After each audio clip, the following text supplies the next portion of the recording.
A partir de agora, você fica com as principais notícias da Prefeitura.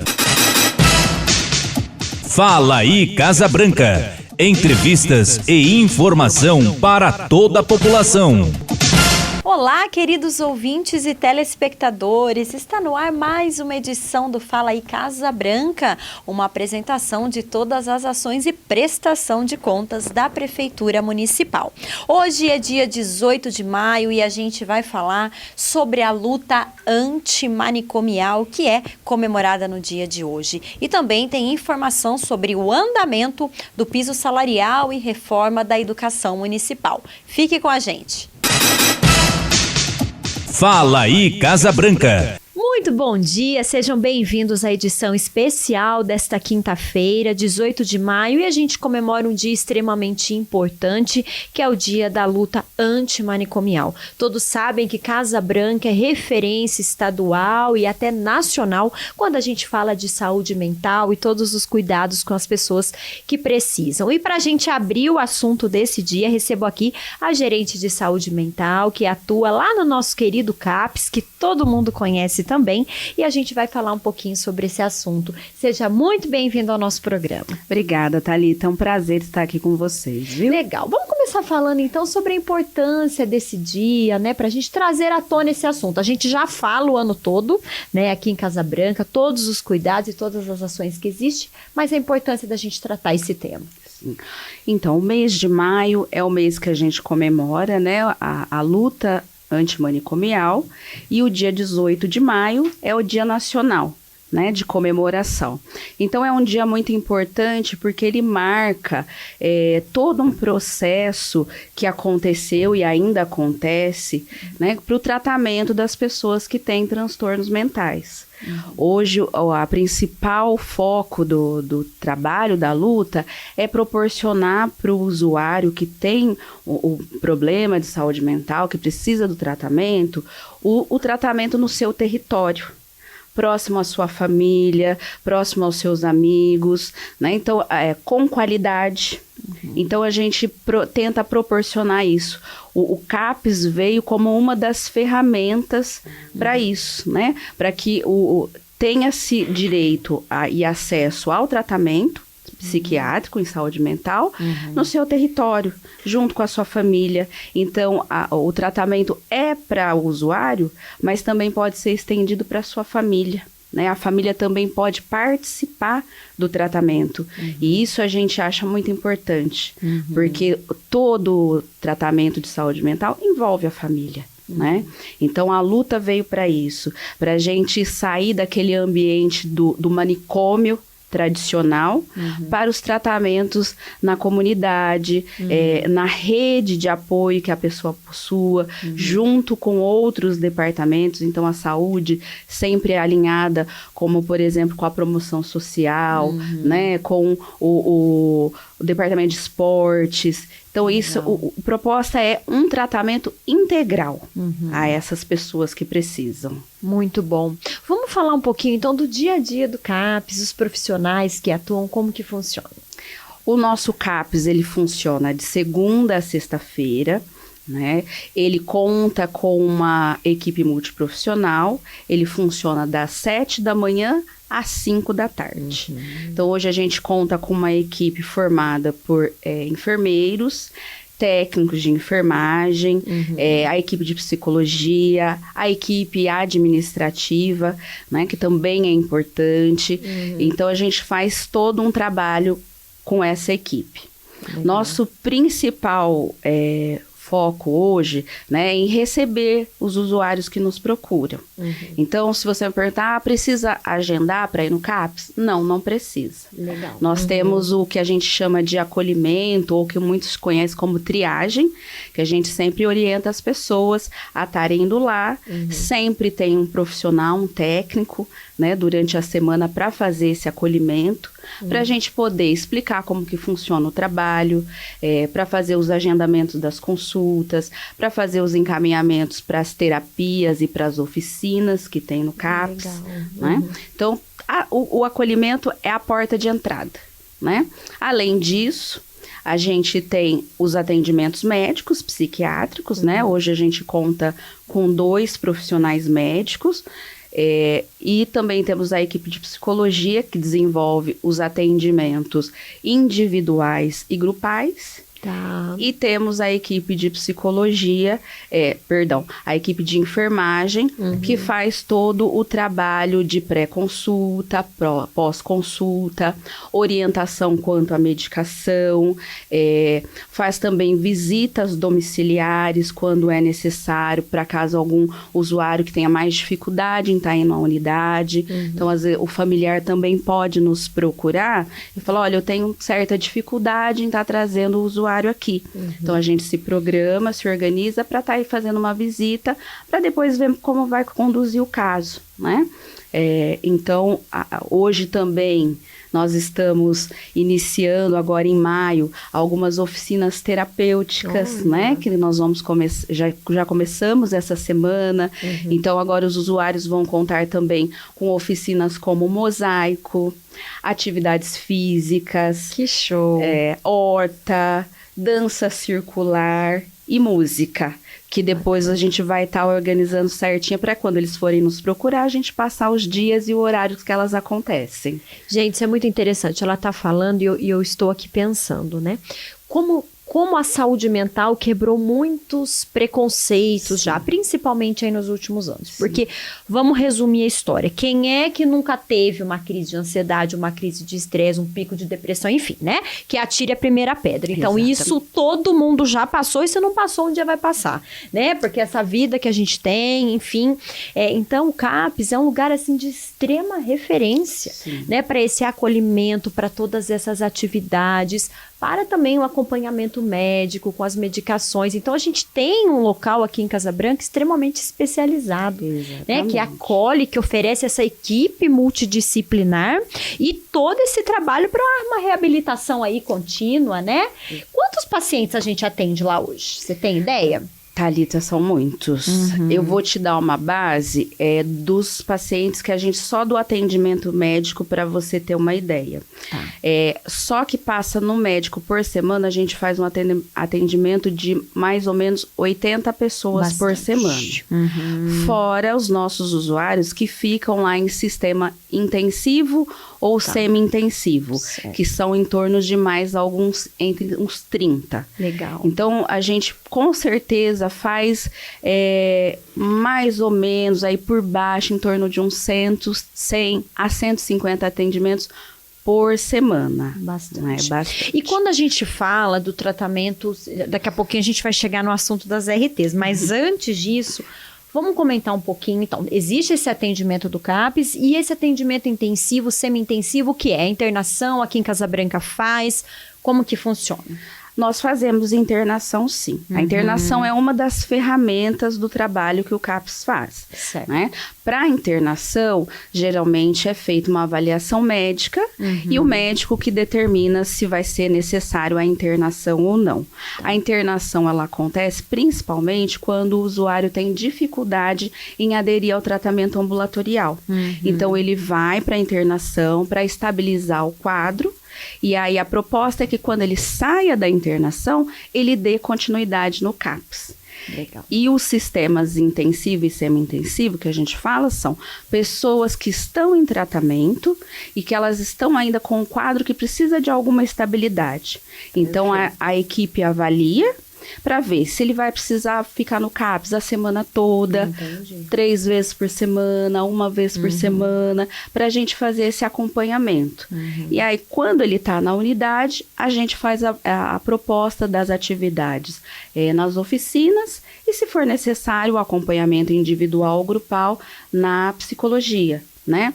Além disso, com a equipe da enfermagem fazendo a orientação medicamentosa, orientando a família. Então, assim, o CAPS está sempre aberto para qualquer dúvida e dificuldade com relação ao tratamento do usuário, ele está podendo ir lá tirar essa dúvida com a equipe. Gente, que trabalho, né? Um trabalho, assim, 100%, né? Desde o acolhimento e até se houver essa necessidade de internação, todo o cuidado com o usuário, com a família. É incrível, de fato. Esse trabalho da saúde mental de Casa Branca é de excelência.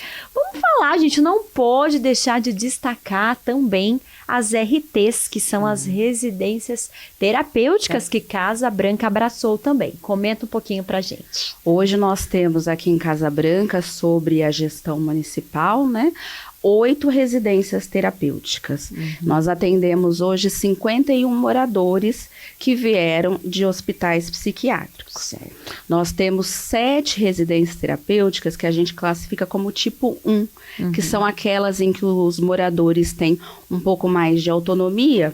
Então, a gente tem uma cuidadora que fica com eles durante o dia. E uma RT do tipo 2, que são moradores que têm uma dependência maior, que contam com uma equipe 24 horas. Né? Então, eles têm todos os cuidados na casa e também são acompanhados pelo CAPS e pela equipe do CAPS. Cada casa tem um técnico de referência que ajuda na administração da casa, que ajuda nos cuidados com a saúde, marcando consulta, né, levando eles para atividades na comunidade, mesmo no CAPS. Então, a gente faz esse acompanhamento, a equipe faz esse acompanhamento desses moradores nas necessidades de cada um, nas necessidades gerais das casas e nas necessidades individuais de cada morador que fica lá com a gente. Legal. É mais uma ação, né, para quebrar esse muro do preconceito, dessa luta, né, antimanicomial que a gente fala tanto, que é de fato você tratar, acolher, oferecer todas essas ferramentas que a prefeitura tem feito e tem evoluído tanto a cada ano, né? São tantas conquistas para reinserir essas pessoas na sociedade, né? De forma normal, se é que a gente pode chamar assim. É isso mesmo, essa é a proposta, né? Desse trabalho no território, de resgatar o direito dessas pessoas, né? Que antigamente, com o manicômio, ele mais centralizado, se perdia muito essa singularidade da pessoa, né? Hoje a gente tenta resgatar o eu, o sujeito, né? Eu sou uma pessoa com direitos, com deveres, com sonhos, com responsabilidades. E até mesmo a gente ter um novo entendimento do que é ser normal, do que não é, do que é você ter um problema mental, o que é isso, né? Então, a prefeitura tem trabalhado muito isso, e a gente sabe que ainda vem muitas novidades ainda esse ano, né? Se Deus quiser. Que bom. Eu queria aproveitar, né, em comemoração ao Dia da Luta, amanhã nós vamos estar fazendo um evento em comemoração a esse dia, lá em frente ao Centro de Saúde. Então, eu gostaria de convidar a população para que possa ir lá participar, conhecer o trabalho dos moradores e dos usuários e da equipe, né? Porque eu acho que, assim, um trabalho desse porte, sem uma equipe, fica muito difícil. Exatamente. Né? E a equipe CAPS hoje, assim, é uma equipe muito empenhada, né? Então, eu só tenho a agradecer à equipe que está comigo nessa luta que é diária. Né? Todos o pessoal da psicologia, a equipe de enfermagem, a equipe da administração e dos serviços gerais, a equipe da coordenação, né? O Jaime que está comigo hoje na coordenação, a gestão, que hoje é a Secretaria de Saúde, que nos dá todo o apoio que a gente necessita. Então, acho que o trabalho está crescendo e, como você falou, é um processo contínuo, né, em função da gente ter uma equipe muito empenhada nisso. É isso mesmo. E a gente, mais uma vez, reforça todo o nosso reconhecimento e carinho a essa equipe que, de fato, acolhe Casa Branca e a todos que precisam. Muito obrigada pela sua participação. Eu que agradeço o convite. Fala aí, Casa Branca. E dando continuidade ao tema luta antimanicomial e saúde mental aqui em Casa Branca, receba agora a secretária de Desenvolvimento Social e Cidadania, e a gente vai trazer para vocês aí informações sobre a RI, a Residência Inclusiva aqui da cidade. Seja muito bem-vinda ao nosso programa mais uma vez. Muito obrigada, Thalita, pelo convite. Secretária, conta pra gente então aí também do trabalho que é feito junto à RI aqui de Casa Branca. Thalita, como bem a Tati disse, né, esse processo, então, de antimanicômio, de fomentar aí as residências. A residência terapêutica, ela tem um vínculo maior com a saúde. E a residência inclusiva com a assistência social, né? Como o próprio nome diz, a gente cria uma residência que inclui as pessoas na sociedade. Então, a residência inclusiva, Thalita, aqui no nosso município, ela foi inaugurada do ano de 2020, né? Esses moradores viviam numa instituição e aí a gente trouxe esses moradores para promover a autonomia, a socialização e a inclusão em sociedade, né?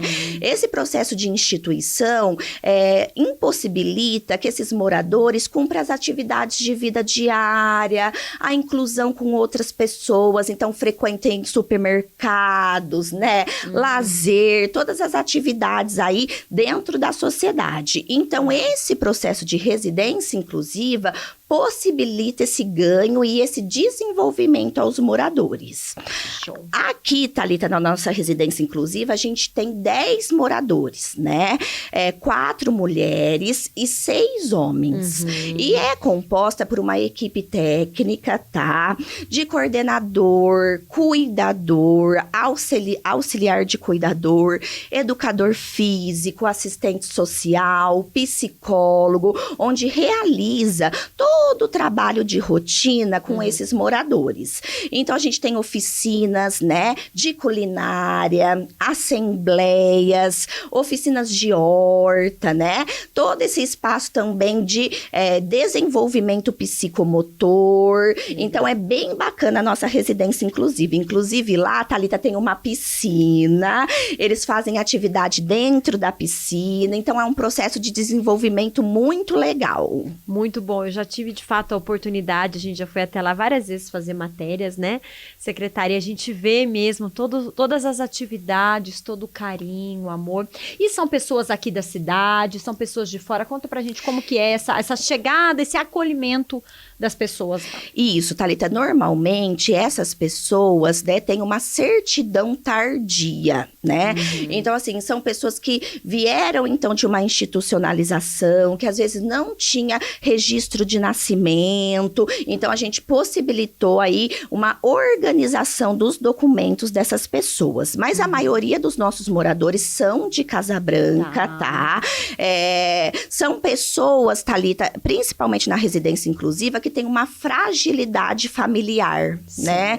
Então, quando a família não conseguiu estabelecer o cuidado daquela pessoa, garantir todo o direito que aquela pessoa deve, né, possuir, então a gente promove esse acolhimento na residência inclusiva. Muito bom. E recentemente a gente teve o caso de uma pessoa que é bem conhecida aqui na cidade, que foi acolhida pela nossa residência, que está sendo cuidada, com todos os tratamentos, participando de todas as atividades. E isso, secretária, promove um desenvolvimento muito grande, né? Bacana. Thalita, se você me permitir, eu queria até falar dessa boa prática, claro, né? Esse processo de acolhimento, que foi assim, ó, que aqueceu realmente o nosso coração de ver como que a prefeitura está preparada nesse processo de acolhimento. E eu falo, Thalita, na prefeitura como um todo, de todos os profissionais, a saúde, o CAPS, que foi, assim, essencial, os médicos, psicólogos, a equipe também da assistência social, que esteve acompanhando.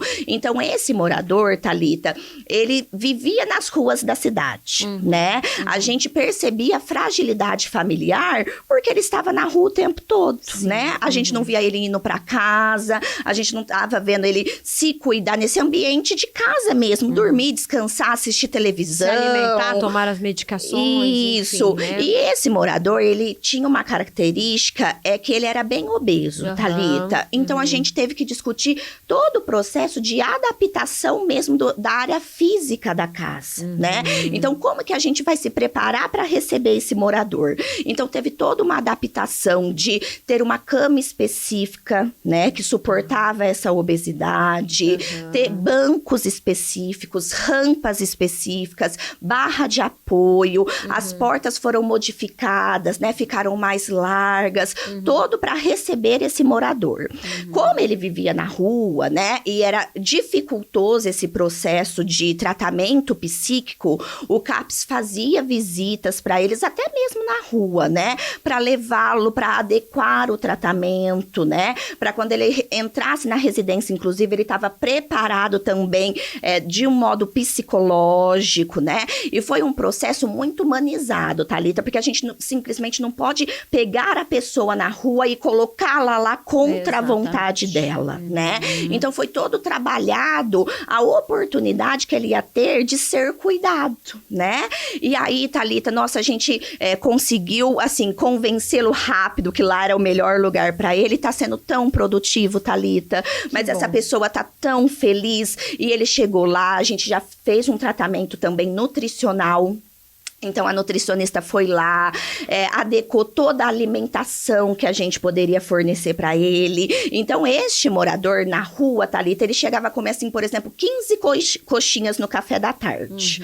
Aí a gente falou, não, a gente vai ter que substituir essa alimentação. Então, hoje ele ingere frutas, verduras, legumes, carne, o que é mais saudável para ele. Mas ele se adaptou super bem. Eu acho que um lugar que dê atenção, carinho, né? Escuta, foi o que fomentou para ele uma possibilidade aí de se sentir bem e tá sendo muito proveitoso, Thalita. Então foi um sucesso esse acolhimento. Eu acho que toda a população percebeu aí o quanto que a gente tá disposto a acolher e a cuidar das pessoas. Gente, de fato, essa história é super emocionante. Ela tá falando, eu tô aqui já emocionada, porque ontem, eu já fiz, a gente fez reportagem lá recentemente, aí ontem eu fui ao supermercado ali do lado, eu passei, e ele tava sentado ali fora, e ele tava rindo, porque eles estavam conversando ali, gente, é de arrepiar. Então, de fato, foi um acolhimento, assim, de mudança de vida total. Isso. Né? De amor, de cuidados. Então, esse é o trabalho que vem sendo feito pela Prefeitura arduamente e por todos essa equipe multiprofissional. E seguimos trabalhando, secretária. Exatamente, Afinal, Thalita, né, Casa Branca, a gente ama, a gente cuida. Certo. Muito obrigada pela participação. Eu que agradeço a participação, Thalita. Fala aí, Casa Branca. E pra gente encerrar o Fala aí Casa Branca especial desta quinta-feira, a gente traz uma pauta que já falamos aqui várias vezes, mas que segue aí sendo prioridade da Prefeitura, que é a reforma administrativa da educação de todos os profissionais da área. E para isso, pra gente entender aí a que ponto estamos com esse assunto, recebo aqui o secretário de Educação. Seja bem-vindo mais uma vez ao nosso programa.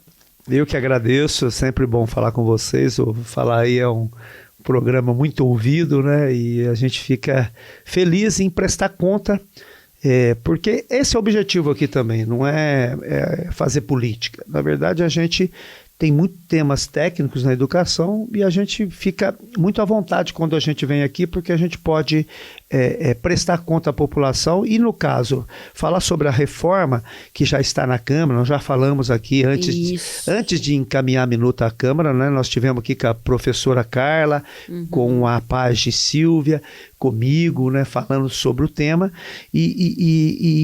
e hoje as pessoas estão nos procurando, olha, por que está parado na Câmara? Estão nos perguntando. Eu falo, não, a Câmara tem o seu tempo.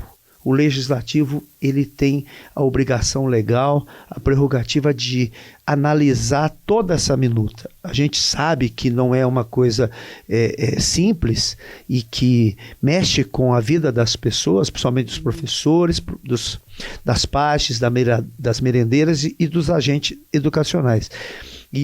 Então eu estou explicando isso para as pessoas, não é que está demorando, é que a Câmara ela está fazendo as suas emendas, ela está fazendo os seus estudos, os vereadores eles têm uma consciência sobre o tema, eles sabem da importância da aprovação dessa temática, porque vai mexer com a vida dessas pessoas, principalmente as pessoas que migrarem, eles vão ter um crescimento na progressão funcional de 3 casas, isso é muito importante, que vai mexer com a vida econômica dessas pessoas. Então, é uma valorização dos profissionais da educação como um todo, né? E isso foi construído a várias mãos. Acho que isso que é importante, você tem o relato das professoras aqui, porque nós fizemos uma eleição de representação por segmento, quando nós começamos a discutir essa minuta. Então a minuta ela foi discutida entre os professores que tinham seus representantes lá, eleito democraticamente, entre as páginas que teve o seu representante lá, entre as merendeiras que teve seu representante, entre os agentes educacionais que teve seu representante. E com isso, a minuta foi 99% construída com a cabeça dessas pessoas. E nós fizemos mais. A semana passada eu estive na Câmara, encaminhei para a Câmara as atas e todas as tratativas que nós fizemos com a consultoria jurídica que embasou essa minuta com as propostas do segmento da educação, como eu já falei, democraticamente, e que acatou 99% dos encaminhamentos que foram pela comissão. Então, a gente está muito tranquilo nesse aspecto, porque o governo não fez ingerência, o governo não mudou nada, a Secretaria de Educação teve o papel institucional, conduziu o processo junto com esse segmento e, naturalmente, que a Câmara, que vai analisar, votar, aprovar ou não, ela tem essa dinâmica, ela tem essa obrigação e ela tem essa prerrogativa de mandar para as comissões. Eu já falei com o Rubinho, presidente da Câmara, não tem qualquer ingerência nisso. Sim. Não tem nada. Pelo contrário, eles estão analisando para melhorar, inclusive, o documento. É claro que qualquer emenda que tiver, o governo vai analisar, vou chamar essa comissão, perfeito, e eles vão dizer, olha, isso aqui foi bom, isso aqui não foi, isso aqui não muda, isso muda, a gente vai vetar ou não. Esse é um outro problema. Mas as pessoas precisam entender, eu já estou falando para os envolvidos da reforma, né, que querem a aprovação da reforma, que a Câmara é soberana. O Poder Legislativo é soberano. E mais do que isso, independente de situação, oposição, os vereadores são vereadores que têm compromisso com a comunidade, com a educação, com a reforma, e também independente da maneira que eles vão analisar se aprovarem ou não, eles têm independência para isso. E eu acho que vai ser aprovado, eu acredito que vai ser aprovado, porque realmente a minuta foi construída pelos profissionais que serão beneficiados por ela. Legal, isso mesmo. Então foi feito pela educação e para a educação. E estamos aí nessa fase, como o secretário falou, de aguardar essa análise, toda a apreciação da Câmara para que a gente tenha um retorno em breve, né? Então é muito legal a gente ir colocando aqui a que fase estamos. As pessoas ficam bastante ansiosas e perguntando, mas o secretário já esclareceu que a gente aguarda aí o retorno dos vereadores, que obviamente estão analisando minuciosamente, né? Cada ideia e proposta que foi colocado lá. E foi isso, né, secretário? O mais importante, foi feito pelos próprios profissionais, né? Eles, nada melhor do que eles que estão ali no dia a dia para entender as necessidades, expectativas, anseios. Então, com certeza, o melhor será feito. Você tocou num ponto importante. Foi feito por eles, porque estou secretário. O Marcelo Barbosa, estou secretário há 3 anos. Amanhã o governo pode mudar, eu posso sair antes do processo, é legítimo. Então, ali mexe com a vida dos profissionais efetivos da educação. Nada mais justo, nada mais coerente, nada mais correto a gente envolvê-los e eles discutirem o futuro, porque eles conhecem bem. Exatamente. Sabe? Então, a gente respeitou muito isso e eu, democraticamente, fazer gestão não é simples, não é fácil. Você tem uma expectativa muito grande. A gente sabe que os recursos não dá para fazer tudo, mas eu acho que nesses 3 anos que nós estamos à frente da educação, nós criamos muitas condições, muita ferramenta. Você acompanha os investimentos que tem hoje na educação, sim. E nós melhoramos muito. Porque eu escuto vários pais, várias mães, quando conversam comigo, falam, olha, obrigado. Eu falo, não, isso é nossa obrigação. Certo. Nossa obrigação. Eu sei que eu tenho um diferencial em relação a buscar recursos fora. Exatamente. Acho que isso faz um pouco de diferença. Mas nós temos um time, uma equipe, professores que cuidam, pessoas que têm compromisso com a educação, na sua grande maioria. Lógico que sempre tem alguém que tem frustrações, que às vezes não tem uma capacidade intelectual, e às vezes... mas isso faz parte, a gente não pode generalizar. Sabe, nós sabemos que temos que fazer muita coisa ainda, vamos continuar fazendo, e essa reforma é muito importante para o contexto coletivo. Então é por isso que nós fizemos com eles, por isso que nós fizemos democraticamente, e por isso que nós temos que respeitar o tempo da Câmara.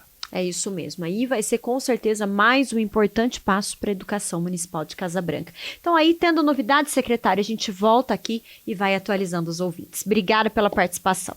Obrigado, eu.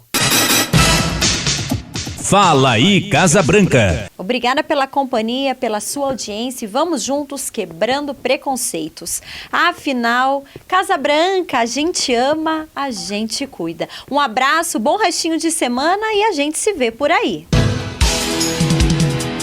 Esse foi o Fala aí, Casa Branca de hoje. Muito obrigado pela companhia e até a próxima semana.